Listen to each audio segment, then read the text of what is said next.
Howdy. Hello. Hello. We're reborn. Every now moment, I'm fresh, smelling lovely. We're Yeah. on lesson 324. Sis and I were talking that there seems to be possible changes on the horizon at the level of form. And I have to tell you that for myself, there would be some angst and some uncertainty, and I'm not. I'm trusting in the God who is always good and wants only for my greatest happiness, and I don't need to know, and I'm not going to plan. So, how perfect is today's lesson?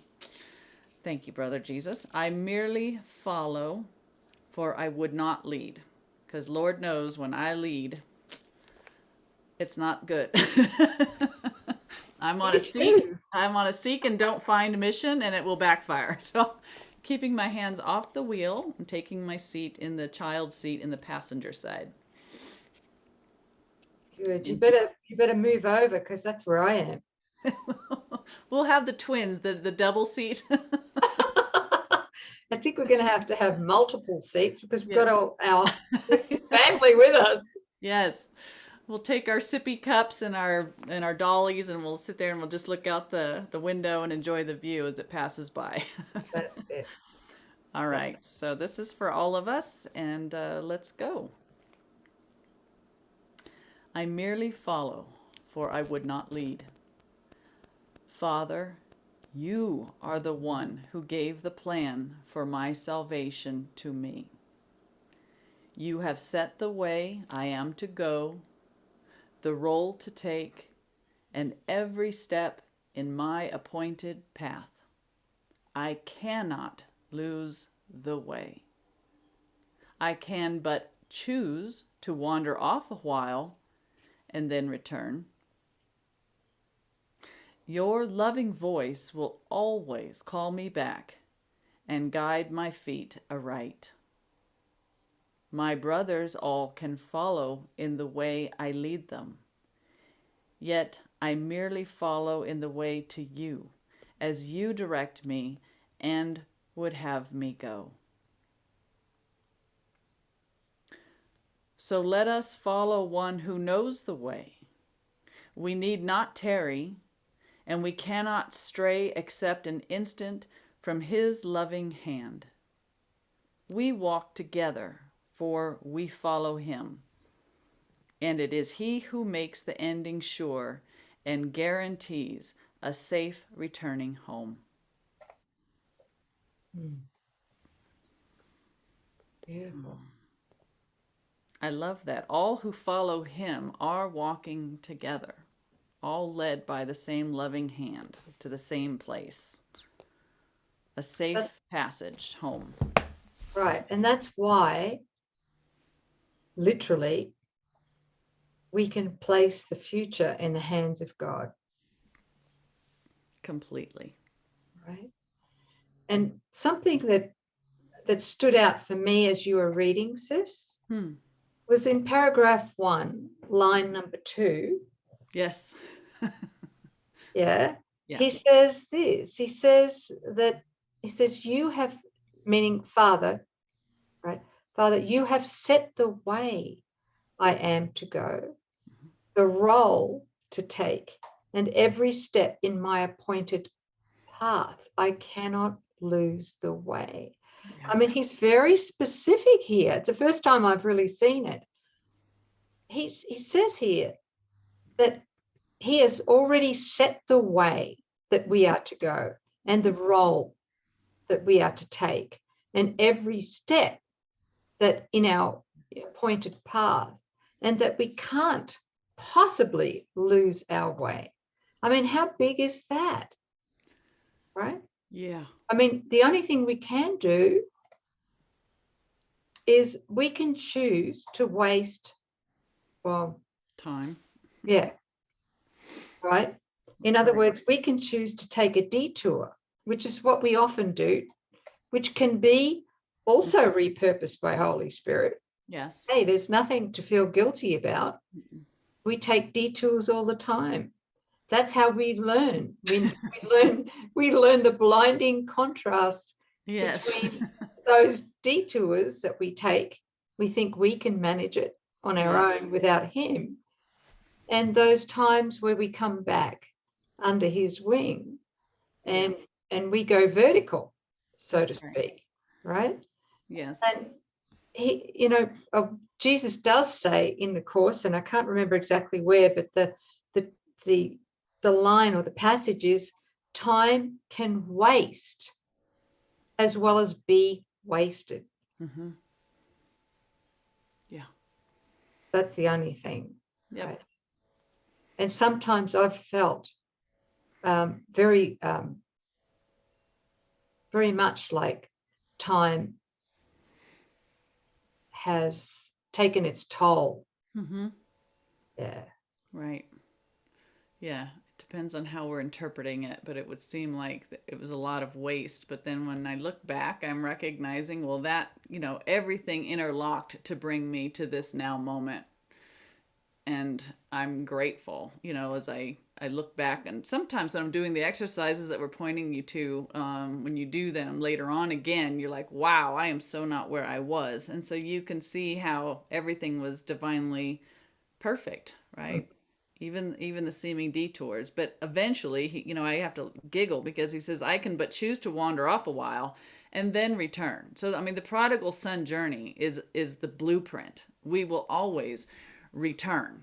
And if there's any doubt in our mind that we want to return, we'll take a detour. And that's going to teach us that, that's not going to work out for you. It's not going to bring you what you want. There's no success there.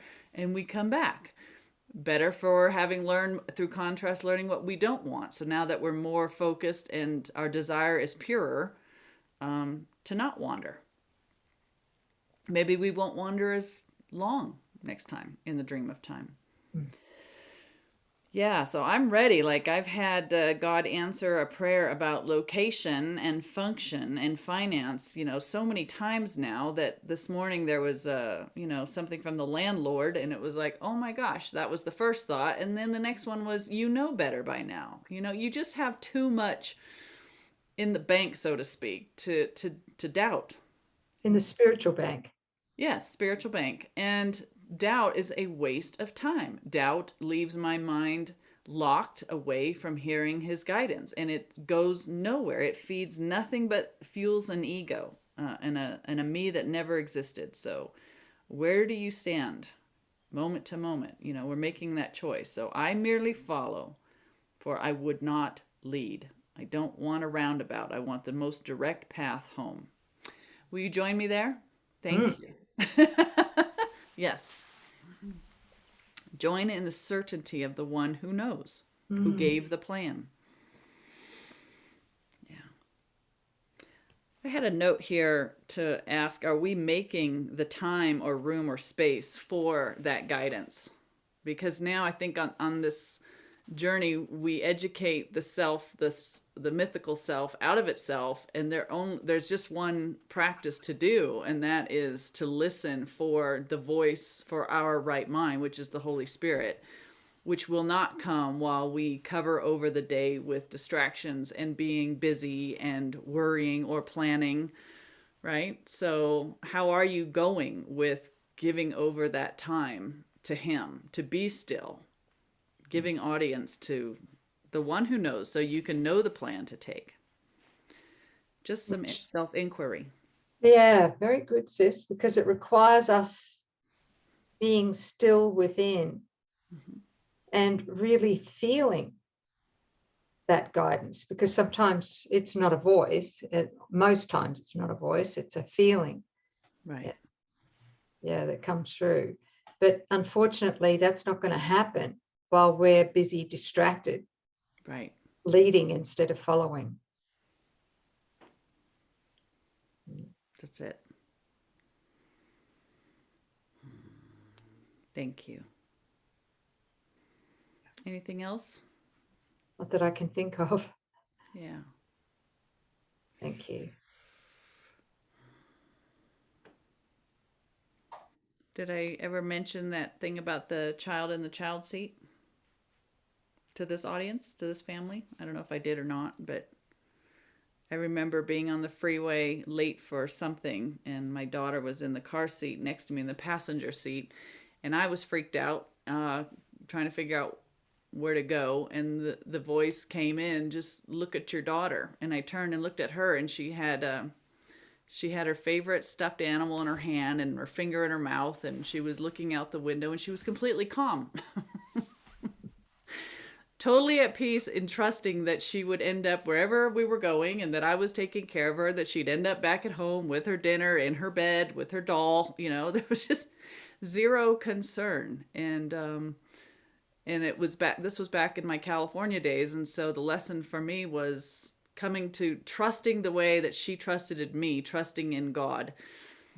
And in that moment of surrendering to that, the clarity came of where I needed to be and how to get off that freeway and what off ramp, and everything was fine. But recognizing the contrast of a mind spinning out, fretting, stressed, feeling like it was on me and I had to do it, as opposed to this beautiful example right next to me of what it's like to just know it's handled. It's handled. Cast your cares on him, for he cares for you. That's what Jesus told us. Our burden is light, the yoke is easy. Are we handing it over? It's only when we try to sit in that driver's seat and control. Any controllers out there? No. Yeah. So Only you. I'm the only one. Yeah. So the mind that just goes, it can't possibly be that easy. Well, the ego doesn't want you to know that it can be that easy. And I have proven that. So that's why I'm saying in the bank, in the spiritual bank, is a trust that when we really do surrender it completely and keep our hands off the wheel, no second guessing, no fretting, no matter if the timeline seems to be looming or the money doesn't seem to be there or the answer's not known now. Of course God knows what we need. And of course he opens the way to us, not through our own self, though, through his wisdom. And we wait on that wisdom, trusting it never fails. So why would it be any different this time, right?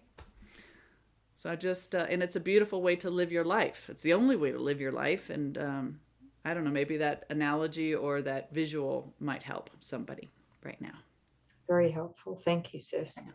Because there's just a gentle anticipation that he's taking care of us. Yeah. Right. And that's that trust. Mm-hmm. Yeah. And that's the overcoming of the fear of God also. There's another way that we overcome the fear. Just realizing, wow, when I didn't interfere, the answer was good. It met all my needs, and probably it's always been more than what I wanted from my initial thought, and it's perfect, So there's the proof of a loving God that's caring for us. Okay, that's enough. Thank you. Love you guys. Thanks for the joining. Thanks, sis. Thank you. We'll see you next time.